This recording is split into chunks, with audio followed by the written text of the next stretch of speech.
Thus far in our course, we've been looking at second-order differential equations, and all the differentials that we've looked at of second order have had constant coefficients. And that doesn't necessarily mean that they're homogeneous or non-homogeneous, but we haven't had any independent variables mixed with the derivatives of those independent variables. So what we're going to do is we're going to start taking a look at how to solve those. And to be able to solve those, almost always we're going to have to use a power series to be able to solve those. And the reason that we do this is just because there's not going to be any sort of functions that are really nice to be able to try to solve this. So what we're going to do is we're going to use polynomial representations to be able to approximate a solution or to get a power series solution around a specific point. And so in another video, what I'm going to do is I'm just going to recall power series for you, and I'm just going to show you a little bit about those before we go into solving them. But essentially what we're going to do is we're going to use this power series, and you might remember from Calculus 2 that a power series is any series of this form: y equals n y equals the sum of n equals 0 to infinity of some constant c sub n x to the nth power. And when we start writing in the 0 and the 1 and the 2 and the 3 and the 4, etc. for n, we start getting a polynomial of various degrees. And that's why we call it a power series, because we just keep incrementing the power of that polynomial. And so that's the aim. We're going to utilize some sort of polynomial to represent the solution to the differential equation. Much like we did in Calculus 2, we could use power series, remember Taylor and Maclaurin series specifically, to be able to represent functions of transcendental nature. So remember, we had like a function for e to the x, and we had functions for sine, cosine, etc. So essentially what we're going to do is we're going to find successive derivatives of this series, we're going to substitute, and then we're going to solve by using this method of iteration to try to guess a solution for c sub n. Okay, so that's the goal.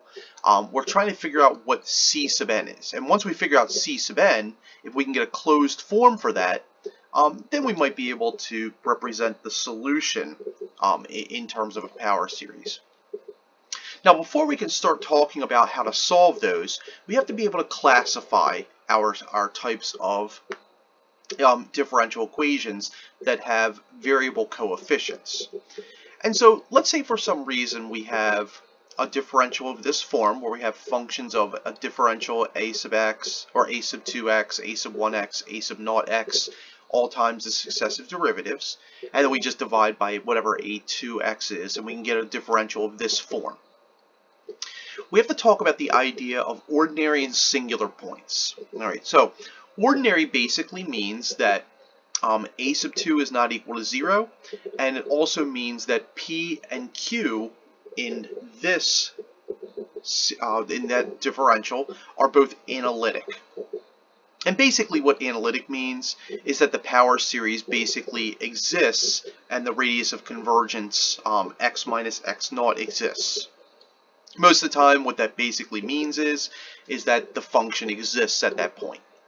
Now, if for some reason one of those two conditions fails, then we call that a singular point, and that means that we're going to have to use a different method to be able to solve our differential. It's still possible, but it just makes it a little bit more difficult. So I guess our first exercise should be able to classify these second order types of differentials that have these variable coefficients. And I'm going to come back to this chart in a little bit. So let's just determine if the given point is ordinary or singular. Alright, so this is a pretty easy sort of exercise. So we have x naught equals 0. And notice that if we try to substitute that back into the ln function, notice that it does not exist. So ln of 0 dne, and so basically what that means is it's not analytic at that point, which means that it is singular. Now down here, if we substitute 0 x sub naught back in for both of these, well, we know that sine of 0 equals 0. And that's okay. We can have 0 as the coefficient of the y prime term. and we know that 0 plus 1 is clearly equal to 1, and that's not equal to 0. All right, so remember that first coefficient can't be 0, otherwise it's going to be singular. All right, so what we say is that this is indeed an ordinary point. And then finally, over here, now notice if we substitute negative 2 back in for the expression, negative 2 squared minus 4 is equal to 0, and that's not good, because remember one of the conditions is that 0 cannot be the coefficient of the second derivative. And so we say that this is a singular point. And what if we have a differential? Well, what we're going to do is we're just going to find the singular points, and then that way we can determine which of the different methods that we're going to utilize later. All right, so I think it's pretty obvious that since the coefficient of the double prime cannot be equal to 0, that the singular point x equals 0 is singular. Down here,